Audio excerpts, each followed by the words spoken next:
Hello, જય માતાજી, જય શ્રી કૃષ્ણ.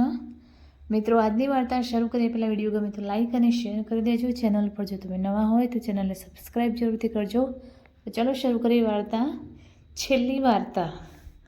મયંક ચાંદ જેવું ચમકતું ગોળ મોઢું અને જાણે વાદળની ઘટા છવાઈ હોય તેવા ઘૂઘરાળા વાળ, મોટી બદામ જેવી આંખો અને ચુસ્ત શરીર. સાંભળીને કોઈ એડવર્ટાઇઝનો મોડેલ હશે તેવું લાગે, પણ આ તો કર્મયોગી. એને ઘરમાં પણ વિજ્ઞાન દેખાય અને માણસોમાં ભગવાન. નાનપણથી એને ઘોડા દોડતા હોય તેવા અવાજો આવે. દિવાલોમાં કંડારેલી હજારો આંખો દેખાય. કોઈ મંદિરનું શિખર અને બાજુમાં પાણી દેખાય. શિખર પણ પાછું લાકડાનું. આવું મંદિર ક્યાં હોય? નાનપણથી અડધી રાત થાય અને તેનું સપનું જાગે. એક મહેલ દેખાય જેમાં મોટા હોલના સામેના છેડે ગોળાકાર દાદરા બે બાજુથી શરૂ થઈને વચ્ચે ભેગા થઈ જાય. મહેલની દિવાલો પર મોટા મોટા તૈલચિત્રો અને તેની પાછળ રૂમો ઉપર મોટી સળંગ રવેશ, અને રવેશની પછી અચાનક તેને લાકડાનું શિખર દેખાય. ઘોડાના અવાજો આવે, હજારો આંખો દેખાય અને તે ઝબકીને બેઠો થઈ જાય. નાનપણમાં માને ભેટીને બેસી જતો. હવે તે ટેવાઈ ગયો હતો. નાનપણથી તે વિદ્વાનો જેવી વાતો કરતો, એટલે દાદા કહેતા પૂર્વજન્મમાં કોઈ મોટો જીવ હશે. જેમ જેમ તે મોટો થતો ગયો તેને સપનામાં રસ પડવા માંડ્યો. હવે તે સપનાની પાછળ ભાગતો. કોઈ સાધુ કહે કે મને ભૂત ભવિષ્ય બધાની ખબર છે, તો તેને સપનાનું રહસ્ય પૂછી લેતો અને પેલા અદૃશ્ય થઈ જતા જ જાણે કેટલાય ભવિષ્ય વેતા અને સાધુઓ એના ગામમાં આવતા ગભરાતા. બધા વાતો કરતા કે દરિયા કિનારે લાકડાના શિખરવાળું મંદિર વળી ક્યારે જોવા મળે. એકવાર એ મિત્રો સાથે સોમનાથ ગયો અને દિશા મળી ગઈ. અહીં દરિયો પણ હતો ને એક જમાનામાં લાકડાનું મંદિર પણ. 11મી સદીમાં અહીં લાકડાનું મંદિર હતું, પણ પેલું મહેલ અને ઘોડાના અવાજો. બધા જ મિત્રો મંદિરમાં દર્શન કરતા હતા અને મયંક પાટણની ગલીઓમાં ઇતિહાસનું સંશોધન કરવામાં ખોવાઈ ગયું હતું. રાત્રે બધા ધર્મશાળામાં સૂતા હતા અને ફરી પેલું સપનું શરૂ થઈ ગયું. તે ઝબકીને બેઠો થઈ ગયો. તેની સામે એક સફેદ આકૃતિ હતી, સાવ સફેદ પણ આકર્ષક. એની મદભરી આંખોમાં એક અનેરું આકર્ષણ હતું. તેણે હાથથી ઇશારો કર્યો અને પાછળ આવવા કહ્યું. મયંકે પૂછ્યું કે તમે કોણ છો? અને અટ્ટહાસ્યથી વાતાવરણ ભરાઈ ગયું. સામેની દિવાલ પર એક સુંદર કન્યાનું ચિત્ર સર્જાયું. ઈંડા આકાર ચહેરો, લાંબા વાળ, નશીલી આંખો, અને અચાનક આકૃતિ ગાયબ થઈ ગઈ. અવાજ સંભળાયો, તમે કે અમે સોમનાથને તૂટતા ન રોકી શક્યા. હજુ કેટલા જન્મ લેવા છે તમારે, અને કેટલા મંદિરો બચાવવા લડવું છે. ફરી અટ્ટહાસ્ય સંભળાયું અને પેલી આકૃતિ ગાયબ થઈ ગઈ. આસપાસ જોતાં સમજાયું કે તે નદી કિનારે સ્મશાન પાસે ઊભો હતો. એક ચિંતા હજુ પણ સળગી રહી હતી તેના હૃદયમાં, પણ પોતાને જાણવાની આગ જાગી. આ મંદિર અને પોતાનો સંબંધ જાણવા માટે સવારે તે ઉઠ્યો ત્યારે તે ગાડીમાં હતો. મિત્ર ગાડી ચલાવતો હતો. તે સફાળો બેઠો થઈ ગયો. ગાડી પૂરપાટ ભાગી રહી હતી. તે લોકો વીરપુરથી રાજકોટની વચ્ચે હતા. સવાલ કરતા મિત્રો હસવા લાગ્યા. તું ઉઠ્યો જ નહીં હોય એટલે સામાન સાથે તને પણ ઉઠાવીને ગાડીમાં ચડાવી દીધો.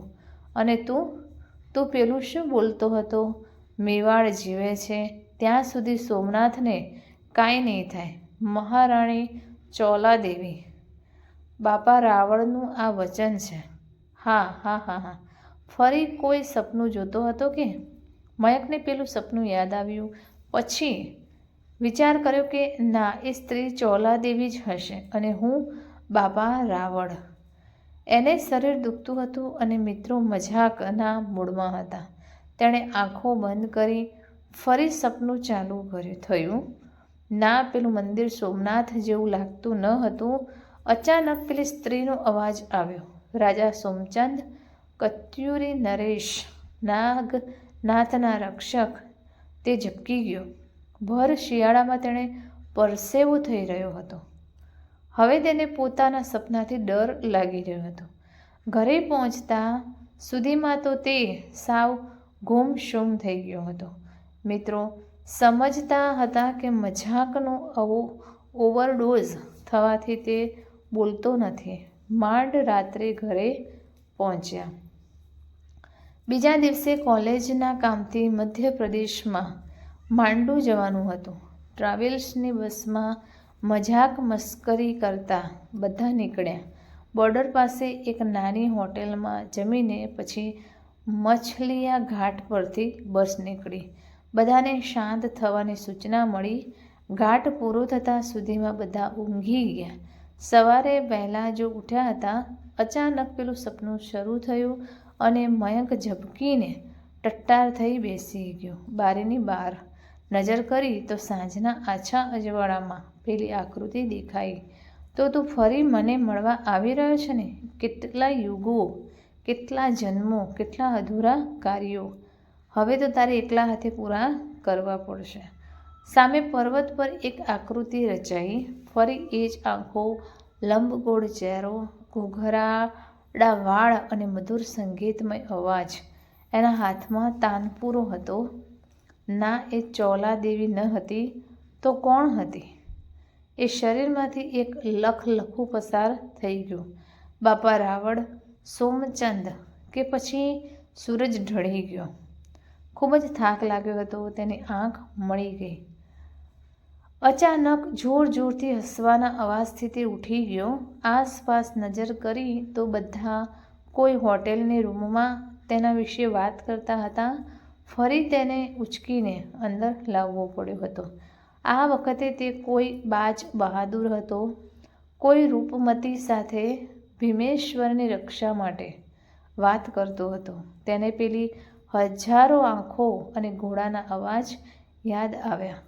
બહાર નીકળતાં જ તેને માંડુની દરેક જગ્યા પરિચિત લાગી. 2 વાર તો એણે ગાઈડને ટોક્યો કે ના, આવું નહોતું થયું.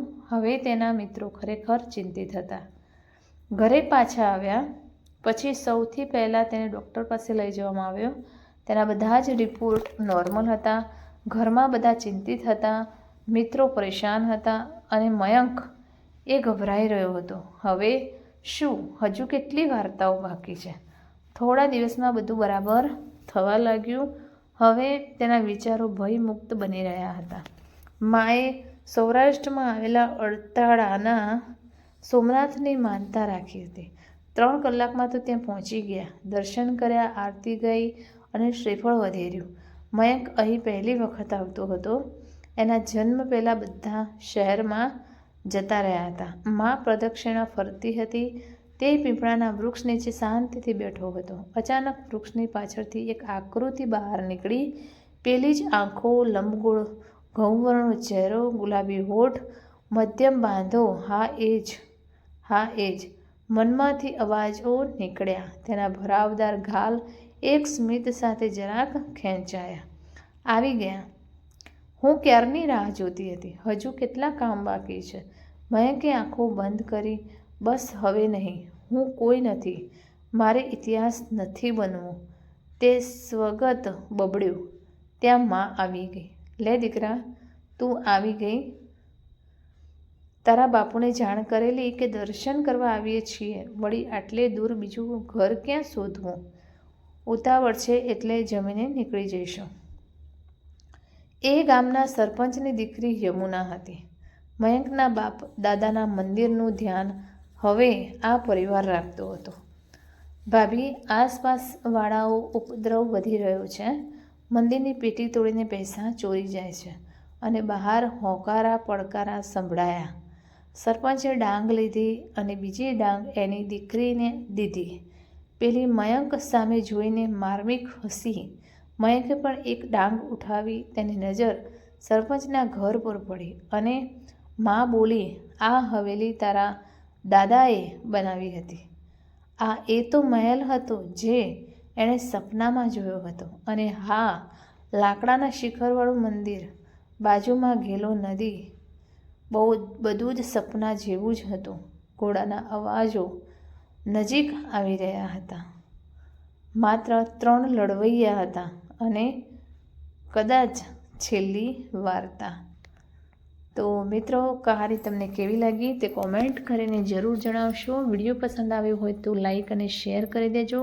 ચેનલ ઉપર જો તમે નવા હોય તો ચેનલને સબસ્ક્રાઈબ જરૂરથી કરજો. ફરીથી મળીશું આવા જ એક નવા વિડીયો સાથે, વાર્તા સાથે. ત્યાં સુધી નમસ્તે, જય માતાજી, જય શ્રી કૃષ્ણ, હર હર મહાદેવ. Thanks for watching.